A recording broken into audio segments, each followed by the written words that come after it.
today to cover us and to do this event. I wanted to start, I'm going to be very brief because I just want to get to as many questions as I can. I can do English, I'll answer Spanish if you ask Spanish. And then I'll answer it in English after I answer it in Spanish. So any other languages, you know, I'll be able to do it. But those two, and then, look, when I took over Secretary of State, I'll refer you back to the hearings we had in the Senate in January about the role I hope to play. And I believe very strongly this president was elected. One of the reasons why he was elected, very specific things, but one of the reasons why President Trump was elected is sort of an understanding among the American people that our foreign policy was in need of a complete recalibration. A recalibration because the world had dramatically changed. Many of the institutions, policies, assumptions that our foreign policy was operating under were built upon a world that no longer existed. And it required us to re-examine that. One of the assumptions that I think we had lost during this period of time, and I don't mean to make this an academic lecture, but I wanted to give you some insight into the broader thinking, as I highlighted at that hearing less than a year, almost a year ago now, is one of the assumptions was the loss of the notion of the national interest in our foreign policy. At the core of foreign policy needs to be the national interest of the United States. Now that doesn't mean that there aren't issues and things we care about in the world, but at its core, the core principle of the national interest, the core principle behind our foreign policy needs to be our national interests. So you have to first of all define what is the national interest, and then you have to apply it. We defined it as we are in favor of foreign policies that make America safer or stronger or more prosperous, hopefully all three, but at least one of those three. And then it requires you to prioritize. Even the richest, most powerful and influential country on earth has limited resources, has limited time. And it has to be able to dedicate those resources and time through a process of prioritization. That includes geographic prioritization. It also includes issue prioritization. And that's what we intend to do here. Then you have to have the mechanisms of foreign policy to deliver on it. In essence, you have to have a Department of State and a National Security Council and all the elements of U.S. foreign policy influence and power to deliver, to identify and then deliver on those priorities. And that's what we've attempted to do here, and I think we're well on our way to doing it. There's more work to be done. There's things we will improve upon. But generally speaking, it was the genesis behind the reorganization of the department, oftentimes applying reforms that secretaries of states of both parties, appointed by presidents of both parties, have long sought to do. And we're very proud of that going into effect and continuing to work forward. I think we generally avoided, massive disruptions to our operation, although any transition involves some disruption. But we're very happy with the way we empowered our regional bureaus, meaning our embassies and the folks at the desks here behind the regions have become more empowered and having influence over every element of our foreign policy, particularly how it's applied tactically. At the same time, one of the things we looked at is foreign aid. Foreign aid is not a separate activity of the United States government. It is an element and a tool of our foreign policy, and it should be used for the purpose of furthering the national interest. That doesn't mean we don't care about human rights. That doesn't mean we don't care about starvation. That doesn't mean we don't care about hunger. That doesn't mean we don't care about humanitarian need. What it does mean, however, is that even foreign aid, which is not charity, it is an act of the U.S. taxpayer. Now, American charities are free to give their money to whoever they want, as long as it's not a sanctioned entity. But the United States and the taxpayer money should be spent in furtherance of our foreign policy, should be spent in places and on things that further our foreign policy. And even that is not unlimited. We have a limited amount of money that we can dedicate to foreign aid and humanitarian assistance, and that has to be applied in a way that furthers our national interests. And that's what we have sought to do as well. And in that endeavor as well, we have empowered the regional bureaus and our embassies to play a dramatic role. In fact, they are not just the implementers of this. They, in many cases, are the ones that are suggesting and are leading the response. And so bringing the tools of foreign aid underneath the umbrella of our broader foreign policy has been an important and dramatic reform. Even in the midst of all that, we remain engaged around the world, including in conflicts that perhaps are not central to everyday life in America, but the president has made it a priority to be a peacemaker. And so you've seen us engaged, whether it's Russia, Ukraine, or India and Pakistan, or Thailand and Cambodia, which is an ongoing challenge, or the tragedy we see now in Sudan, or the potential for further strife in South Sudan and that falling apart. I mean, no matter Armenia and Azerbaijan, we are always looking for opportunities, if possible, to play the role of a mediator that brings about the avoidance of war or the ending of conflicts. And obviously, in many of these cases, you can get people to the table and agree, and then there's the implementation process. And so we've made progress in many of these, particularly in getting them to agree to certain conditions. Obviously, it's ongoing work to make sure that those are implemented and applied. And some of these, conflicts have deep roots that go back many, many years. But we are prepared to be engaged and helpful in ways that perhaps other nations can't. We've been viewed as indispensable in that regard, and it's a role the President takes great pride in the promotion of peace around the world, and something he deserves a lot of credit for. He is personally engaged in all of this. Obviously, the big one was the situation with Gaza, which again is ongoing. There is now a ceasefire. There's that war is no longer going on at the scale and scope and all the other things that were going on before. But obviously there's more work to remain. We are still through the process of trying to implement phase 1 and lead to phase 2 and phase 3. That is a long-term project, some of which will extend beyond the 4 years of this administration, but I thought was a very important achievement as well. So we have a lot to be proud about. I know you probably have some specific questions, and we can get to those, but I wanted to let that, lay that out as the preface and predicate for everything we're going to do today. So I'm going to start. How do I start? I'm going to start from the back row forward, and then I'll just juggle in between. I'll be here pretty long, so we'll get to everybody. Don't get desperate. Don't get wild. All right, I'll start with this gentleman with the white hair in the back. Yes, sir. Ask you about Gaza. U.S. wants Pakistan troops to be in Gaza. Has U.S. got a consent from Pakistan that they will be sending their troops in Gaza for peace building and peacemaking? Yeah. Well, look, in fairness to all the countries we've talked to about being and having a presence on the ground, I think they want to know specifically, what the mandate, what the specific mandate it was, the funding mechanism looks like. So we're very grateful to Pakistan for their offer to be a part of it, or at least their offer to consider being a part of it. I think we owe them a few more answers before we can ask anybody to firmly commit. But I feel very confident that we have a number of nation states acceptable to all sides in this who are willing to step forward and be a part of that stabilization force. And certainly, Pakistan is key if they agree to do so. But I think we owe them a few more answers before we get there. We're trying to make a lot of progress here with I think the next step here is announcing the Board of Peace, announcing the Palestinian Technocratic Group that will help provide daily governance. And then once that's in place, I think that will allow us to firm up the stabilization force, including how it's going to be paid for, what the rules of engagement are, what their role will be in demilitarization and so forth. Thank you. Next to you in the back. Mr. Secretary, thanks so much for doing this. I want to start with Russia, Ukraine. You mentioned that... Easy stuff, yeah. You mentioned your efforts. There are talks going on right now, starting today and this weekend in Miami. What are your expectations from those talks? And the president yesterday made it clear that he expects Ukraine to basically step up before Russia walks away. If you wake up in Odessa, if you're Ukrainian this morning, seeing Russians are bombing, your city, or if you turn on TV and listen to Putin, what he says, why would the Ukrainians, ignore what the Russians are saying publicly and believe in what they're hearing? Yeah, look, there's a reason why this war hasn't ended, and that is because there's complex factors at play. I know that sounds like a throwaway line, but it's true. What we have tried to do in this entire process, and let's be clear about this. I mean, the United States is engaged in this. The president says this, and I'll translate what I think he's trying to say to you in all of this, and I think he's been pretty clear about it, is it's not our war. It's a war in another continent. We have equities, we have engagement in this war, but it's not our war per se. But we have been told by everybody, I think everybody would agree, that there's only one nation on earth, there's only one entity on earth that can actually talk to both sides and figure out whether there's a way to end this war peacefully, and that's the United States. And we've invested a lot of time, a lot of energy at the highest levels of our government. I believe, President Trump has had more meetings with foreign leaders and others on the war in Ukraine than on any other subject, including trade. He's invested a lot of time. Steve and Jared have invested time. I've invested time. The Vice President, the Secretary of War, others, Secretary of Treasury, and more have invested a tremendous amount of time and energy in this. And what we're trying to figure out here is what can Ukraine live with and what can Russia live with, sort of identify what both sides' positions are and see if we can sort of drive them towards each other to some agreement. Wars end generally in one of two ways. Surrender by one side for another, or a negotiated settlement. We don't see surrender anytime in the near future by either side, and so only a negotiated settlement gives us the opportunity to end this war. A negotiated settlement requires two things: both sides to get something out of it, and both sides to give something. And we're trying to figure out what can Russia give and what do they expect to get, what can Ukraine give and what can Ukraine expect to get. In the end, the decision will be up to Ukraine and up to Russia. It will not be up to the United States. So that's the role we are trying to play in this.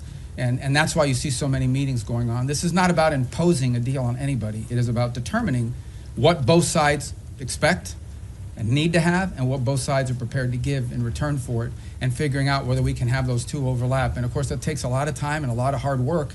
It can't generally be done in the media or in press conferences. I think we've made progress, but we have ways to go, and obviously the hardest issues are always the last issues. Yes, all right, I'm gonna go to the next row, that gentleman right there with the glasses. Well, right behind you, because you're not the next row, that's the next row, right there, yes.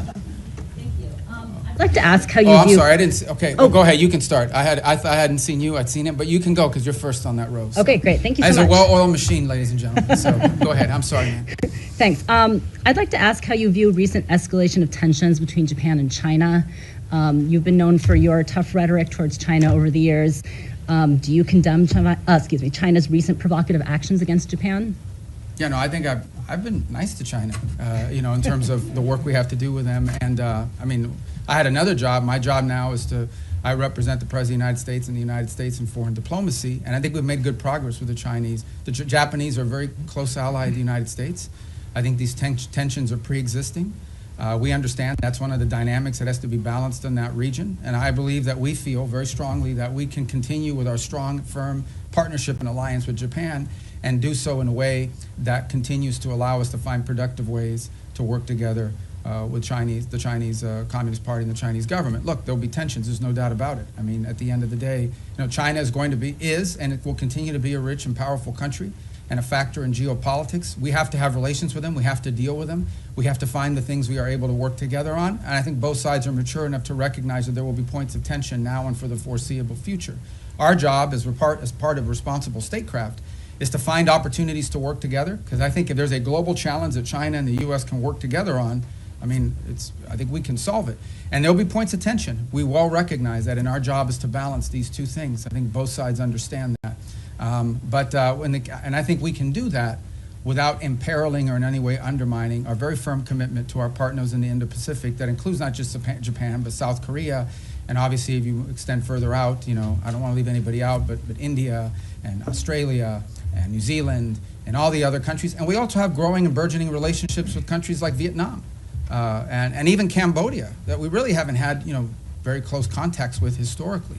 But we've talked to them a lot lately, obviously through the context of the conflict going on with Thailand, but also to figure out opportunities to work together strategically. And I say Thailand, of course, we've had a very long and strong strategic alliance with them for many years. All right, now, yes, sir. Thank you. Gracias, señor secretario. Dos puntos concretos en español.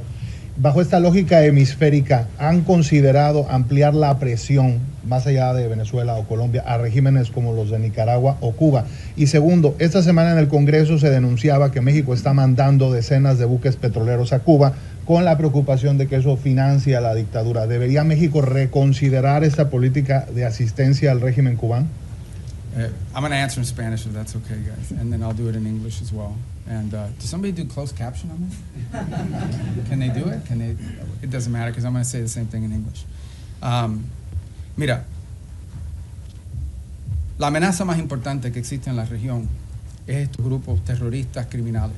Es la amenaza que enfrenta a Colombia, es la amenaza que enfrenta al hemisferio entero, pero es la raíz de la violencia en Ecuador, en México, en toda Centroamérica, en todos estos países. Es la amenaza más primordial de la región. Entonces tenemos gobiernos que cooperan en nuestros esfuerzos en contra de eso. Panamá, Costa Rica, Ecuador, El Salvador, la República Dominicana. No dejo a nadie fuera, pero son muchos que cooperan. Tenemos y seguimos teniendo muy buenas relaciones con los equipos de seguridad de Colombia. Entiendo que el presidente de Colombia es una persona inusual, pero encima de eso tenemos, al nivel institucional, tenemos muy buenas relaciones y con México. El gobierno de México está haciendo más en este momento en el tema de seguridad que jamás en su historia. Queda mucho por hacer, pero tenemos cooperación.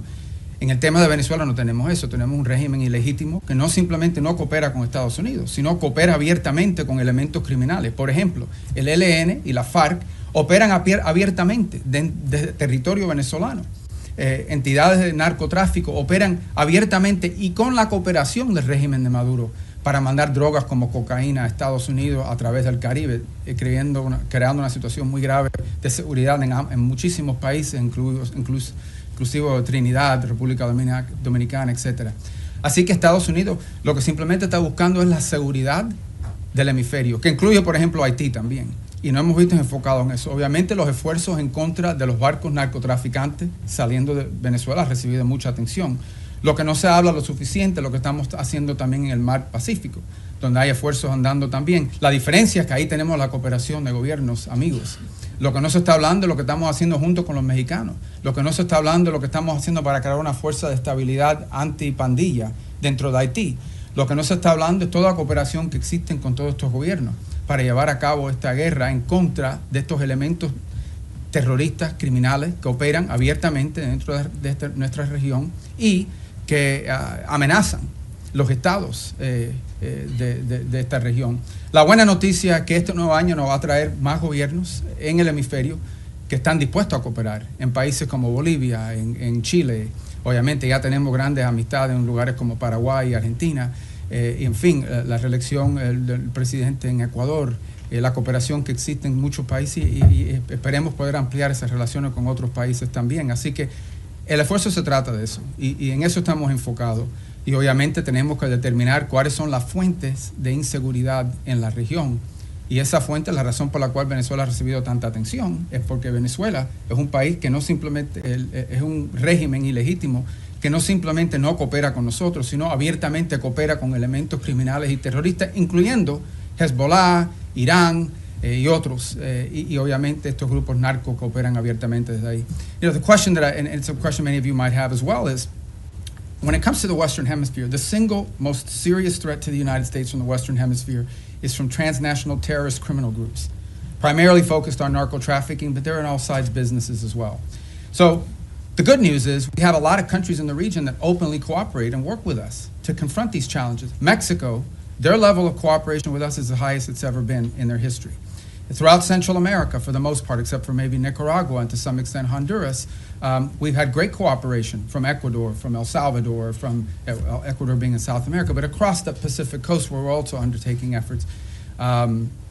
Guatemala, Costa Rica, Panama, these are all nations that cooperate with us openly in search of stability in the region. You move to the Caribbean basin, in Trinidad, in Guyana, in Jamaica, in the Dominican Republic, countries that openly cooperate with us. Even Colombia, despite its unusual president, has institutions in that country that work very closely with us, and those ties remain unimpeded and unaffected. So all of this is very positive. There's one place that doesn't cooperate, and it's the illegitimate regime in Venezuela. Not only do they not cooperate with us, they openly cooperate with terrorist and criminal elements. For example, they invite Hezbollah in Iran to operate from their territory. But they also allow the ELN and the FARC dissidents not just to operate from inside of Venezuelan territory, to control Venezuelan territory, unencumbered, unimpeded. On top of that, we know that they are in cahoots with drug trafficking organizations. It's not just that they don't work with us against these organizations. Okay, it's that they openly, cooperate with these guys and allow them to operate. So these guys are, marching in and out, doing whatever they want from Venezuelan territory, and it's a challenge. And so that's why that's received so much attention. But I would urge you to not just focus on that, but also focus on all the other things we're doing in the region, including, for example, standing up this gang suppression force in Haiti, which we were looking for 5,500 forces. We already have pledges of up to 7,500 forces from a variety of countries. We've seen donors step up to fund that effort. That's a very important effort. It all ties together cohesively. But the goal here is to bring security and stability to the hemisphere, to the region we live in, okay, which has not received enough attention. To bring the elements of American power to achieve that, to do it in partnership with as many countries as are willing to work with us in that regard. That's the goal here, and it's comprehensive and involves more than just one place. What makes Venezuela stand out is that the regime there actually cooperates with the terrorists. Yes, sir. In that row right there. Yeah, right there in the middle. The hemisphere, the White House recently put out the national security strategy, essentially reorienting towards the Western Hemisphere. It was How good, is right? the strategy going to, Well, I was involved. So in you that. can answer from Yeah. both hats, I Yeah, guess, exactly. but how is that strategy going to dictate your relationship with other hemispheric powers like Canada and Mexico? No, I mean, we want to partner with as many people. I mean, they face the same threats that we do. I mean, it's Mexican mayors that are being assassinated in public squares. It's Mexican journalists that are being assassinated. It's parts of Mexico and institutions in Mexico that in some cases are compromised, usually through threat. by these elements. They recognize it, which is why they're partnering with us. Of course we want to work with other governments in the region to confront this challenge, and in most cases we have cooperative places. Now, we don't have that from Nicaragua or Cuba, but obviously didn't have it historically from Bolivia. We hope and expect that that will change. And we certainly don't have that from the regime in Venezuela, who actually don't just not cooperate with us, they openly cooperate with narco-trafficking elements that use Venezuela as a transshipment point. Yes, ma'am. Yes, thank you, Mr. Secretary. Today you had the second round of direct negotiations between Lebanon and Israel. Do you foresee a potential deal between these two countries without another round of war? And the second question, if I may, on Sudan. We know, Mr. Secretary, it's a civil war, but also there's a regional factor here. Where the U.S. A regional what, I'm sorry? Factor Okay, in this yes. war. Where the U.S. stands here, and what's a red line for you? Is a divided Sudan is a red line for the U.S.? Yeah, let's separate the two because they're both easy questions, right? So the first one is we're hopeful. Look, at the end of the day, the goal everybody shares is a strong Lebanese government that controls the country, and Hezbollah is disarmed. They're no longer an armed element that can threaten Israel's security. That's the goal here. And we have tried to, in a cooperative way, to do everything we can to empower the Lebanese government to have the ability to do that.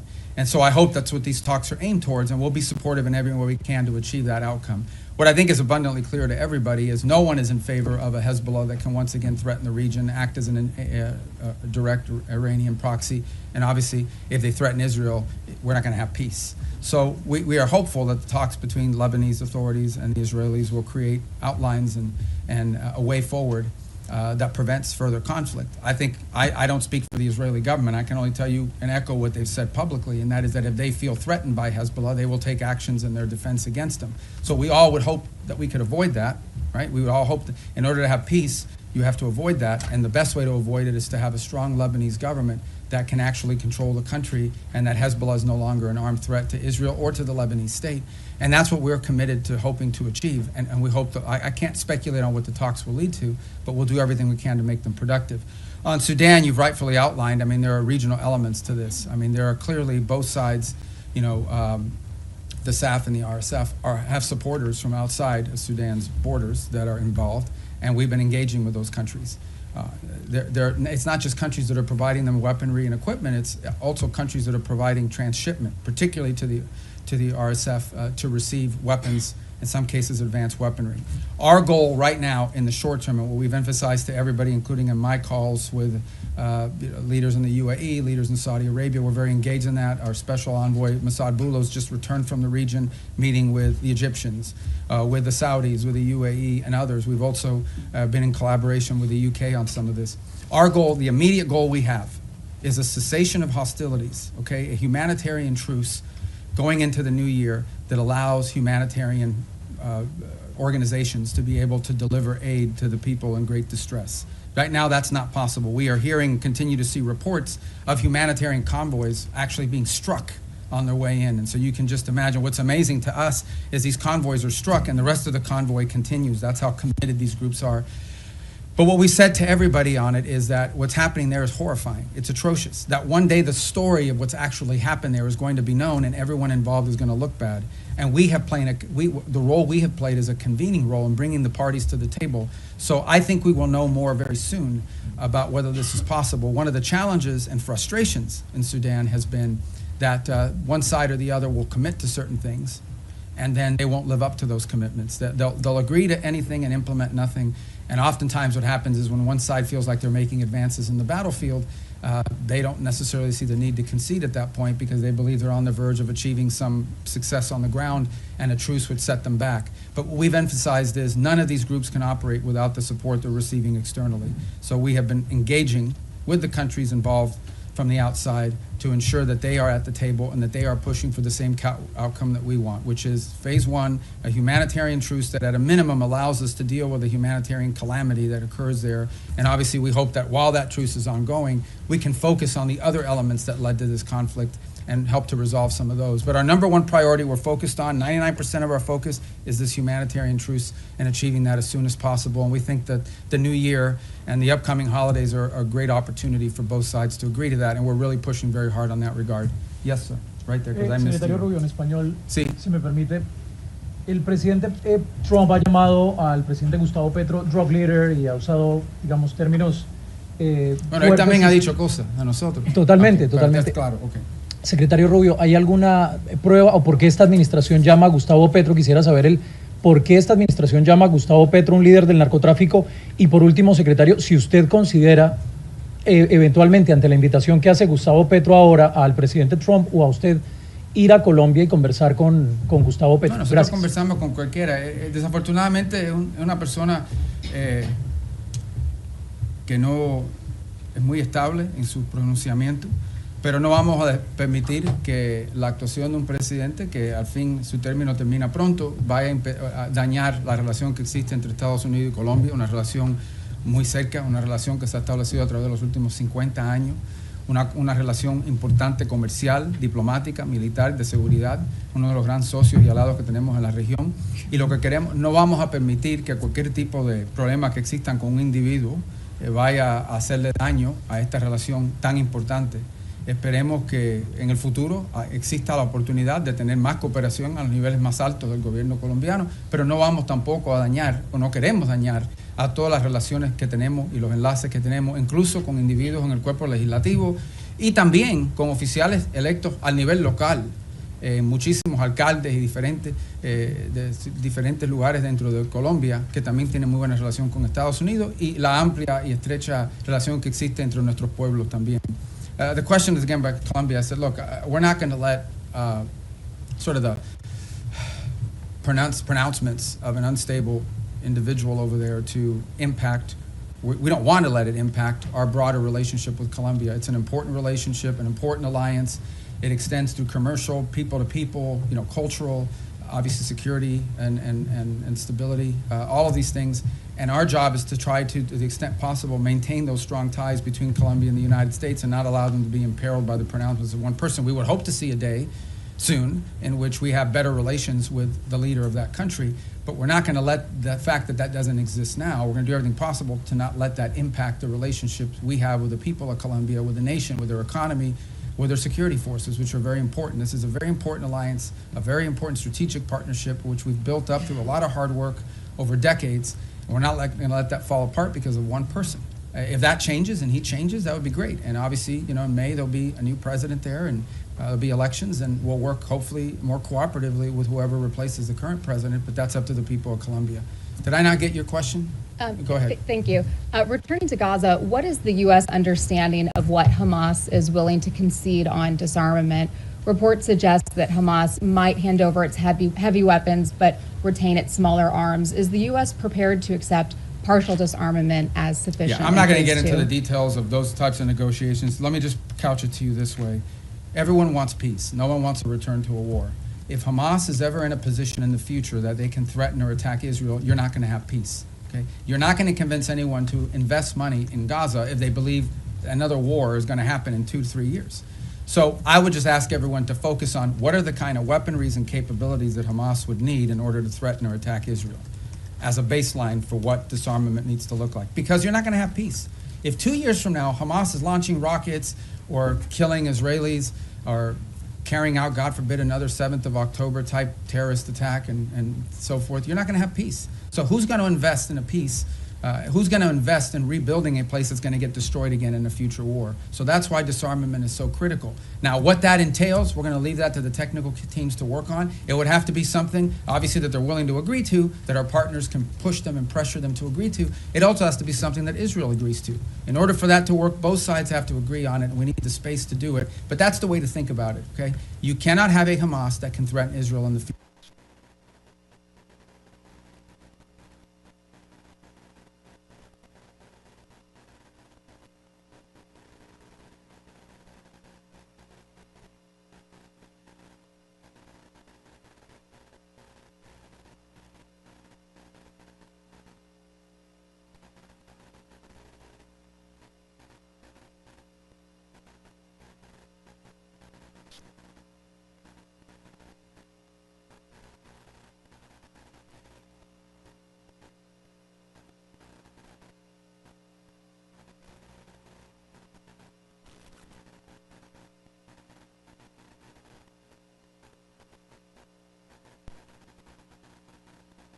future. If they can, you won't have peace. So that's the goal. All right, who's left in that? The president's been focused on, and that's what we're conducting, and that's what we have been focused on the entire time, because that is the threat to the national interest of the United States. Now, do we consider Maduro legitimate? No. And by the way, guys, when I say these things about Maduro and his role in narco trafficking, it's not. I hear his reports. Marco Rubio says it. It's not me. A grand jury in New York, in the Southern District of New York, okay, a grand jury in the Southern District of New York was presented evidence and came back with an indictment, not just against Maduro, by the way, but against a bunch of people in his government for narco trafficking, a bunch.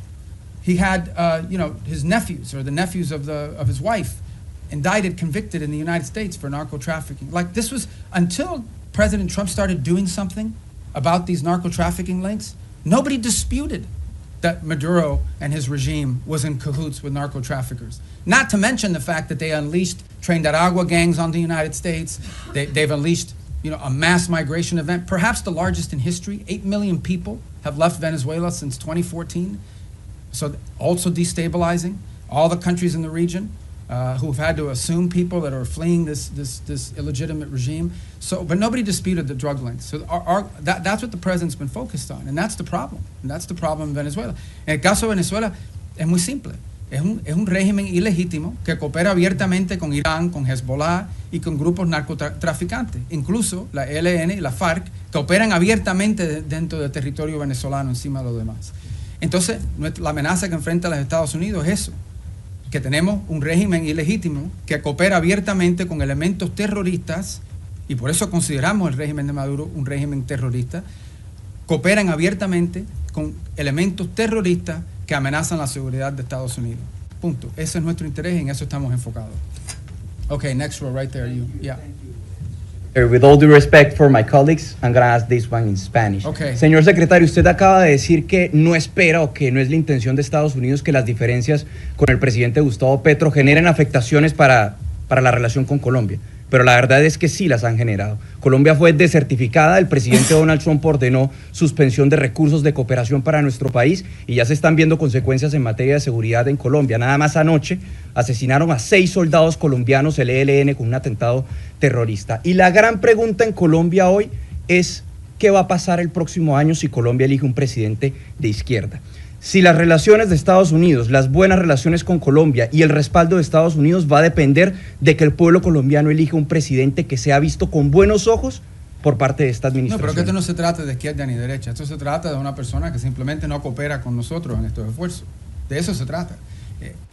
Al final del día, el pueblo colombiano va a escoger el próximo presidente. Es una democracia, tienen elecciones, esperemos que se cumplan todos los requisitos. Tienen una larga historia de cumplir los requisitos democráticos. Aquí no estamos diciendo que Petro no fue electo democráticamente, aquí nadie dice que no fue así. Pero en fin, esto no se trata de izquierda ni derecha, se trata de tener en poder un presidente que coopera con nosotros. Obviamente, sin duda, la postura que era tomada en contra de Estados Unidos ha afectado a nuestra relación, no hay duda de eso ninguna. Estamos tratando de limitar eso lo más posible, pero también tenemos intereses que tenemos que proteger. Y tampoco vamos a pretender, cuando tienes un presidente diciéndole a los elementos de seguridad que no cooperen con Estados Unidos, eso no lo podemos ignorar. Pero por otra parte, entendemos que tenemos dentro del sistema colombiano, incluso al nivel legislativo, en el Congreso, en el Senado, también alcaldes y otros líderes políticos de ese país que sí quieren buenas relaciones con Estados Unidos, y incluso líderes que no son de derecha, que son de izquierda, pero que entienden la importancia de esa relación. Pero esto no se trata de ni izquierda ni derecha, se trata que si va a cooperar con Estados Unidos o no. Tenemos una larga historial de cooperar con Colombia, que fue un ejemplo y un modelo para la región, y ahora tenemos algo un poco menos, que es lamentable. Ojalá que eso cambie. The question was about whether the U.S. relations to Colombia is dependent on whether they elect a leader that's center-right or center-left. It has nothing to do with left or right. It has to do very simply with whether or not we have a leader there that we can work with.